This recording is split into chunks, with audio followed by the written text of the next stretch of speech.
창세기 48장. 이런 일이 있고 나서 얼마 후 요셉은 아버지가 병들었다는 소식을 들었다. 요셉은 두 아들 므낫세와 에브라임을 데리고 아버지를 찾아뵈었다. 야곱은 아들 요셉이 찾아왔다는 말을 듣고 기운을 내어 자리에서 일어나 앉았다. 야곱이 요셉에게 말했다.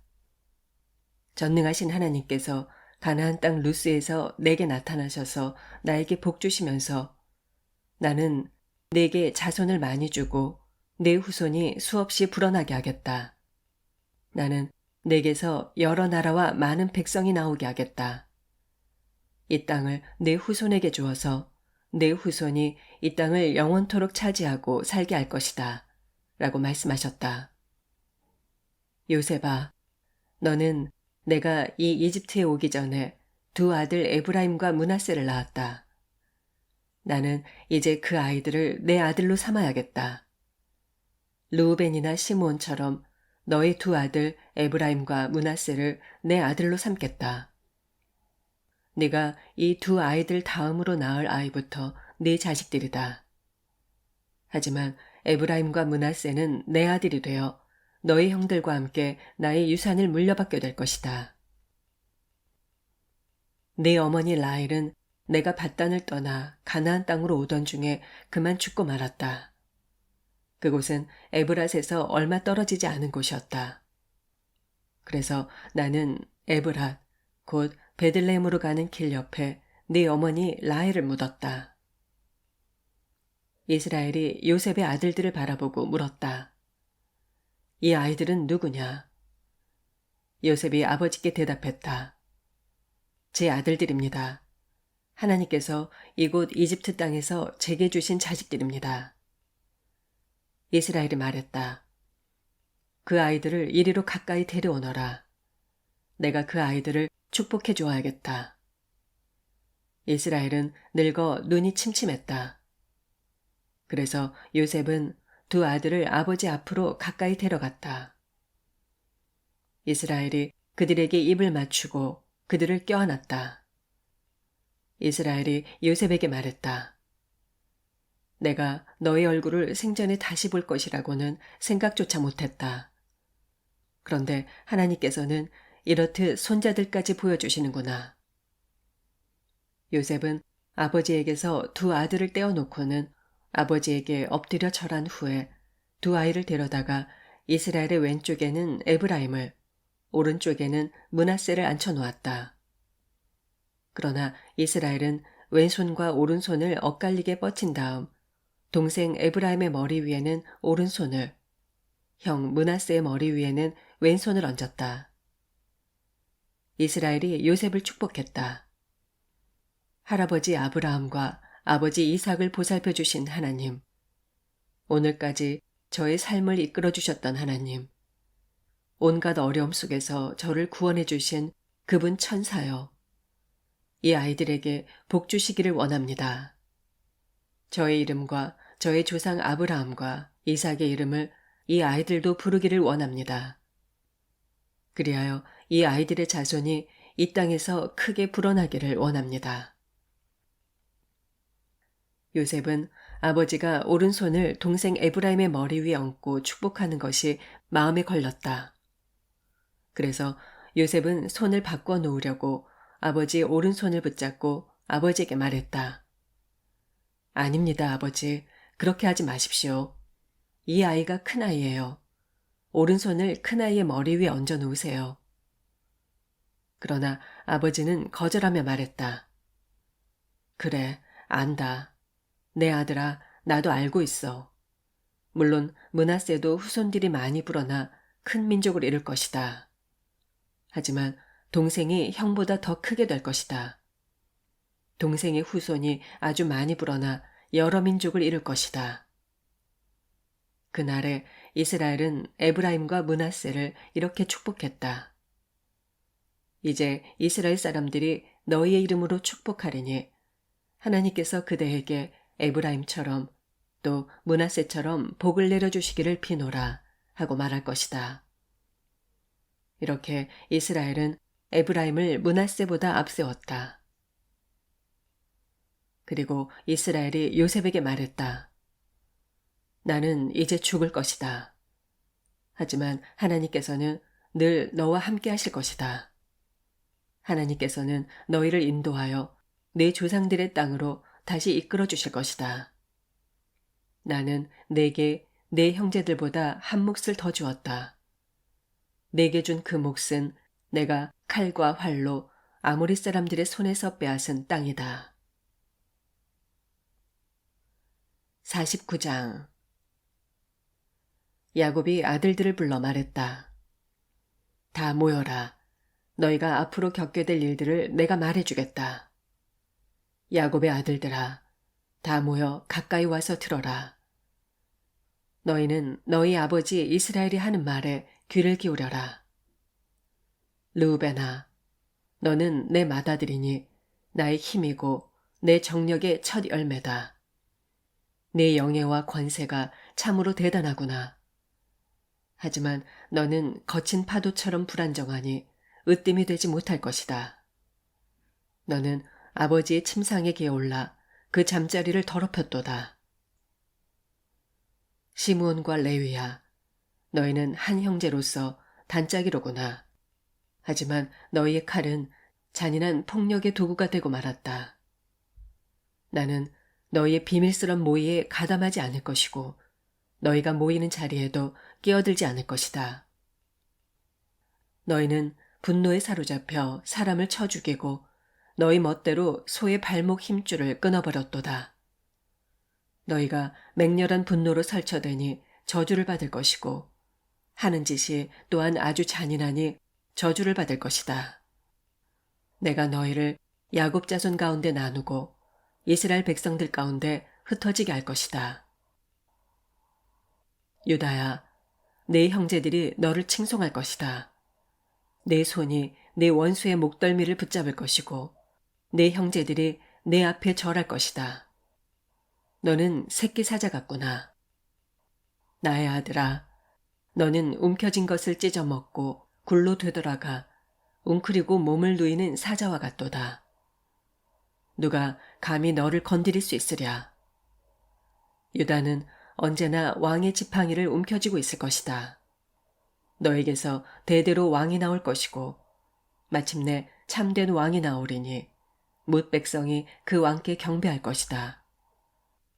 유다는 나귀를 포도나무에 메어놓고 새끼 나귀를 가장 좋은 포도나무 가지에 메어놓을 것이다. 또 유다는 포도주로 옷을 빨고 포도의 붉은 즙으로 겉옷을 빨 것이다.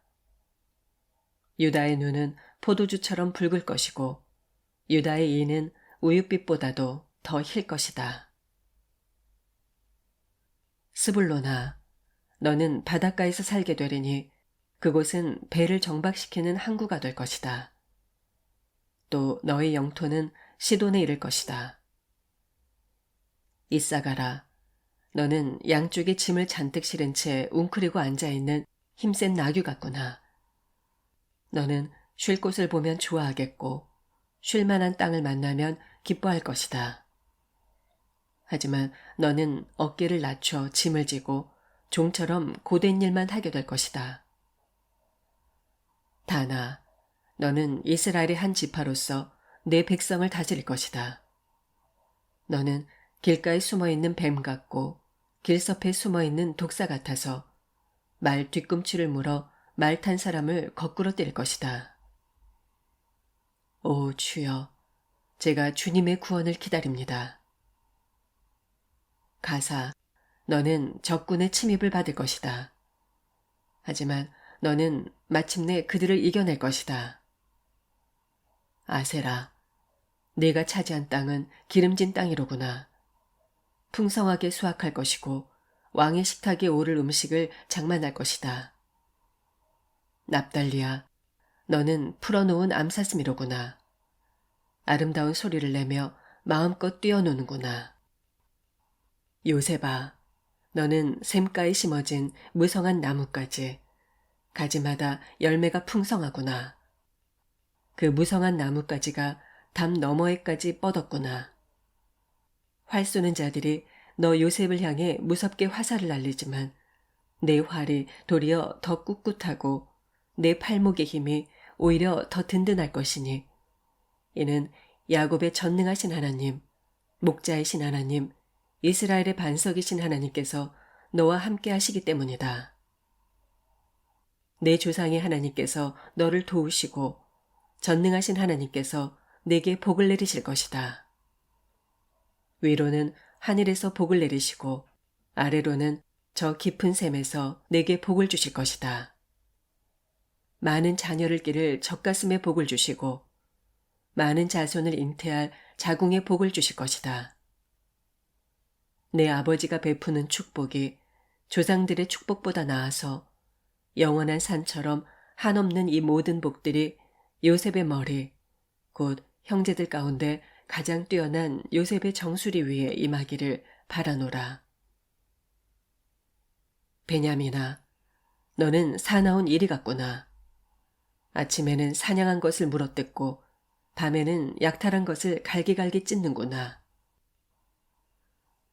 이들은 이스라엘 12지파이고 이상은 그들의 아버지 야곱이 그들에게 한 말이다. 야곱은 12아들들 하나하나에게 알맞은 축복을 해주었다. 야곱이 아들들에게 말했다. 나는 이제 세상을 떠나야 할 때가 되었구나. 너희는 나를 햇사람 에브론의 밭에 있는 동굴에 묻어다오. 나의 조상님들과 함께 묻히고 싶구나. 그 동굴은 가나안 땅의 마물의 동쪽 막벨라 밭에 있다. 그 밭은 나의 할아버지 아브라함께서 묘지로 쓰려고 햇사람 에브론한테 사신 것이다. 그곳에다 나의 할아버지 아브라함과 할머니 사라도 모셨고 나의 아버지 이삭과 어머니 리브가도 모셨다. 내 아내 레아도 거기에 묻혔다. 그 밭과 그 밭에 있는 동굴은 햇사람에게서 산 것이다. 야곱은 자식들에게 이렇게 유언한 다음 자리에 누웠다.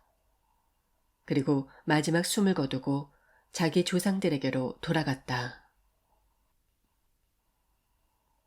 50장. 야곱이 숨을 거두자 요셉은 아버지 야곱에게로 몸을 구부려 울면서 입을 맞추었다. 요셉은 자신이 부리는 의사들에게 명하여 아버지의 시신을 썩지 않도록 방부제 향재료를 넣어 미라로 만들게 했다. 아버지의 시신을 미라로 만드는데 꼬박 40일이 걸렸는데 시신을 미라로 만드는 데는 그만큼의 시일이 필요했다. 이집트 사람들은 70일 동안 야곱의 죽음을 애도했다. 애도 기간이 지나자 요셉은 궁전에 있는 파라오의 신하들에게 말했다. 그대들이 괜찮다면 이 말을 파라오에게 전해주시오. 부친께서 숨을 거두실 때 가나안 땅에 마련해둔 묘실에 자신을 묻어달라고 유언하시면서 내게 맹세까지 시키셨소. 그러니 나는 가나안 땅으로 올라가 부친을 그곳에다 모시고 다시 돌아오겠소. 파라오가 말했다. 좋소. 가도록 하시오.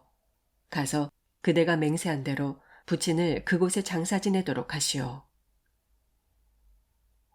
요셉은 아버지를 장사 지내려고 길을 떠났다. 파라오를 모시는 고위 관리들, 왕실 관료들, 이집트 땅 각지의 유지들, 요셉의 집안 사람들, 요셉의 모든 형제들, 요셉 아버지의 집안 사람들이 모두 함께 올라갔다. 하지만 그들에게 딸린 어린 아이들과 양떼와 소떼만은 고센 땅에 그대로 남았다. 병거와 말을 탄 병사들이 요셉을 호위하면서 갔다. 굉장한 행렬이었다. 요셉 일행은 요단강 동쪽의 아닷 타작마당에 이르자 한동안 통곡했다. 거기에서 요셉은 이랫동안 아버지를 생각하며 큰 소리로 슬피 울었다. 가나안 사람들은 요셉 일행이 아닷에서 통곡하는 것을 보고 말했다. 이집트 사람들이 크게 통곡하고 있구나. 그런 까닭에 아닷은 아벨 미스라임이라 불리게 되었다. 아닷은 요단강 동쪽에 있었다. 야곱의 아들들은 아버지가 당부한 대로 행했다. 그들은 아버지의 시신을 가나안 땅으로 모시고 가서 마므레 앞에 있는 막벨라 굴에 안장했다. 막벨라 굴은 아브라함이 햇사람 에브론에게서 가족 묘실로 쓰려고 산 밭 가운데 있었다. 요셉은 아버지 야곱을 장사 지낸 후에 그의 형제들 및 장례식에 따라간 다른 모든 일행들과 함께 이집트로 돌아왔다. 아버지 야곱이 죽은 후 요셉의 형들은 서로 수군거렸다. 요셉이 우리를 미워하면 어쩌지? 요셉은 과거 우리에게 당한 일 때문에 틀림없이 안갚음을 하려들 거야. 요셉의 형들은 요셉에게 전가를 보냈다. 아우님의 아버지께서는 돌아가시기 전에 아우님에게 이렇게 전하라고 말씀하셨네. 네 형들이 네게 몹쓸 죄를 지었다만 너는 부디 네 형들을 용서하여라. 그러니 아우님 아버지의 하나님을 섬기는 우리가 부탁하네. 아우님은 이 못난 형들의 허물을 용서하시게. 요셉은 이 전가를 전해 듣고 울었다. 형들은 직접 요셉을 찾아와 요셉 앞에 엎드려 절하며 말했다. 우리 모두는 이제 아우님의 종일세. 요셉이 형들에게 말했다. 형님들, 두려워하지 마세요. 제가 어찌 하나님을 대신할 수 있겠습니까? 형님들이 제게 악한 생각을 품은 것은 사실입니다. 하지만 하나님께서는 오히려 그것을 선으로 바꾸셨습니다. 그래서 오늘날 보시는 바와 같이 하나님께서는 저를 통해 수많은 사람들의 목숨을 구하셨습니다. 형님들은 조금도 두려워하지 마세요. 제가 형님들과 형님들의 아이들을 잘 보살펴 드리겠습니다. 요셉은 이렇게 부드러운 말로 형들의 마음을 어루만져 주었다. 이후 요셉은 아버지의 집안 식구들과 함께 이집트에서 110세까지 살았다. 요셉은 에브라임의 자손 3대를 보았다. 또 므낫세의 아들인 마길의 자식들 역시 요셉의 슬하에서 자라났다. 요셉이 자기 형제들에게 말했다. 이제 나는 죽을 때가 된 것 같습니다. 내가 죽더라도 하나님께서는 틀림없이 여러분을 잘 보살펴 주셔서 아브라함과 이삭과 야곱에게 주겠다고 약속하신 그 땅으로 여러분을 인도하실 것입니다. 그러면서 요셉은 이스라엘 자손들에게 맹세시켰다. 하나님께서는 반드시 너희를 돌보아 주셔서 약속의 땅으로 인도하실 것이다. 그때 너희는 내 뼈를 이곳에서 옮겨서 그리로 메고 올라가겠다고 약속해다오. 요셉은 110세에 죽었다. 그러자 사람들은 요셉의 시신이 썩지 않도록 미라로 만든 다음에 이집트에서 입관하였다.